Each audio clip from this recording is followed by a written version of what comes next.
Hello guys, കുറേ ദിവസമായിട്ട് നമ്മൾ വ്ളോഗും കാര്യങ്ങളല്ലേ. ഇന്ന് നമുക്കൊരു കുക്കിംഗ് വീഡിയോ കുറച്ച്. അപ്പോൾ ഫസ്റ്റ് നമ്മൾ ലോഡഡ് ഫ്രൈസ് ആണ് ഉണ്ടാക്കാൻ പോകുന്നത്. അപ്പോൾ അതിന് നമ്മൾ പൊട്ടറ്റോ ഇങ്ങനെ നീളത്തിൽ കട്ട് ചെയ്ത് നമ്മളെല്ലാം നല്ലോണം ഫ്രൈ ചെയ്തെടുക്കാം. ഫ്രഞ്ച് ഫ്രൈസ് പോലെ നല്ലോണം ഫ്രൈ ചെയ്യുക. ആദ്യം നല്ലൊരു ഹൈ ഫ്ലെയിമിലിട്ട് എന്നിട്ട് ഇതായി കഴിഞ്ഞാൽ പിന്നെ കുറച്ച് ലോ ഫ്ലെയിമിലിട്ട് കുറച്ച് വേപ്പിക്കാം. വേഗം വേവും നീളത്തിലായതുകൊണ്ട്. അപ്പോൾ പിന്നെ നല്ലോണം എനിക്ക് ഈ കുക്കിംഗ് വീഡിയോയിൽ എങ്ങനെ പറയണമെന്നൊന്നും അറിയില്ല. എൻ്റെ ഒരു ഇതിൽ ഞാൻ പറഞ്ഞുതരാം. അപ്പം നമ്മൾ നല്ലോണം ലോഡഡ് ഫ്രൈസ് എല്ലാം നല്ലോണം വറുത്തെടുക്കുക.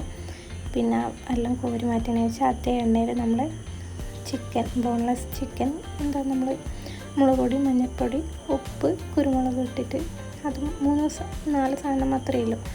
അതിട്ട് നല്ലോണം മാഗ്നേറ്റ് ചെയ്ത് വെച്ചിട്ട് വറുത്തെടുക്കുക. ഇതേപോലെ അതേ എണ്ണയിൽ തന്നെ അതും നമ്മൾ നല്ലോണം വറുത്ത് ഒരു നല്ല ബ്രൗൺ കളർ ഇതാക്കണ്ട, ഈ ഒരു കളറെല്ലാം ആകുമ്പോൾ നമ്മൾ വറുത്തിട്ട് നല്ലോണം ഫ്രൈ ആക്കിയിട്ട് നമ്മളെല്ലാം കോരി എടുക്കണം. നല്ലോണം വറുന്നോട്ടെ, കുഴപ്പമൊന്നുമില്ല. ലോഡഡ് ഫ്രൈസിന് വേണ്ടിയിട്ടില്ലേ, നല്ലോണം ഇങ്ങനെ മിക്സാക്കി എല്ലാം നമ്മളിതുപോലെ വറുത്ത് കോരിയിട്ട് മാറ്റി വെക്കണം ഒരു പാത്രത്തിൽ. കണ്ട, പിന്നെ അതേ എണ്ണയിൽ നമ്മൾ കുറച്ച് ബാക്കിയുള്ള ചിക്കനും കൂടി ഇട്ട് മാഗ്നേറ്റ് ചെയ്ത് വെച്ച് ചിക്കൻ ഇട്ടിട്ട് അതും നമ്മൾ 2-3 വട്ടമായിട്ട് പൊരിച്ചെടുക്കുന്നുണ്ട്. അതും നമ്മൾ 2-3 വട്ടമായിട്ട് അങ്ങനെ നമ്മൾ പൊരിച്ചെടുത്തതിന് വെച്ചാൽ നമ്മളതിനെ സെറ്റ് ചെയ്യാൻ വേണ്ടിയിട്ട് ഞാൻ വീഡിയോ എടുക്കാൻ മറന്നുപോയി. ഫസ്റ്റ് ചിക്കൻ ഇട്ട് പിന്നെ കുറച്ച് ഫ്രഞ്ച് ഫ്രൈസ് ഇട്ട് പിന്നെ മയോണൈസ്, ടൊമാറ്റോ സോസ് വയ്ക്കുക.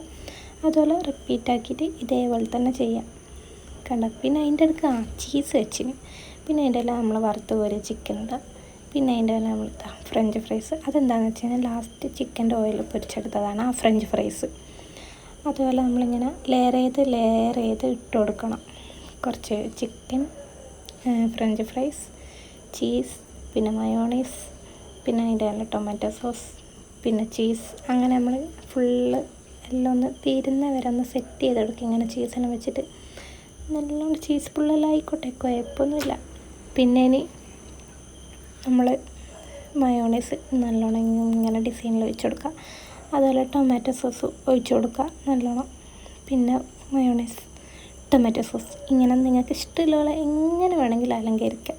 റിപ്പീറ്റ് ആക്കിയിട്ട് പിന്നെ അതാ ടൊമാറ്റോ സോസ്, മയോണൈസ്. എന്താ പറയുക, ആ മയോണൈസിൻ്റെ ടൊമാറ്റോ സോസിൻ്റെ എല്ലാം ടേസ്റ്റ് അറിയട്ടെ നല്ലോണം. പിന്നെ അതിൻ്റെ നമ്മൾ 2 ചീസ് വെച്ച് കൊടുക്കുക. കുറച്ച് മെൽട്ടായി വരുന്നുണ്ട്. പിന്നെ ഇനി ഇതെടുത്തിട്ട് നമ്മൾ ഓവനിലൊരു 2-3 മിനിറ്റ് ഒന്ന് ചൂടാക്കി എടുക്കണം നല്ലോണം.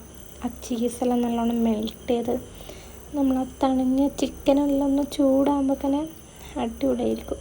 ഇതാ നല്ല പുകയെല്ലാം വന്നിട്ടുണ്ട്. പിന്നെ ആദ്യം കൈനെ കൊണ്ടെടുക്കാൻ നോക്കി, പിന്നെ ഭയങ്കര ചൂടാണ്. പിന്നെ നമ്മൾ ക്ലോത്ത് എടുത്തിട്ട് നമ്മളിങ്ങനെ മാറ്റിയെടുക്കാം. ഇതൊക്കെ ഉണ്ട് ബ്രൗൺ കളറിലായിന് ചീസെല്ലാം മെൽട്ടായിട്ട്. അപ്പോൾ ഇത് നല്ലോണം നമ്മൾ മിക്സാക്കി കൊടുക്കുക സ്പൂണിനെ കൊണ്ട്. എന്നിട്ട് സെർവ് ചെയ്യുക. അടിപൊളി സാധനം. ഞാൻ ഉണ്ടാക്കിക്കൊണ്ട് പറയുന്നില്ല, എല്ലാവരും മസ്റ്റ് ട്രൈ ചെയ്തിട്ട് പറയണേ എല്ലാവരും.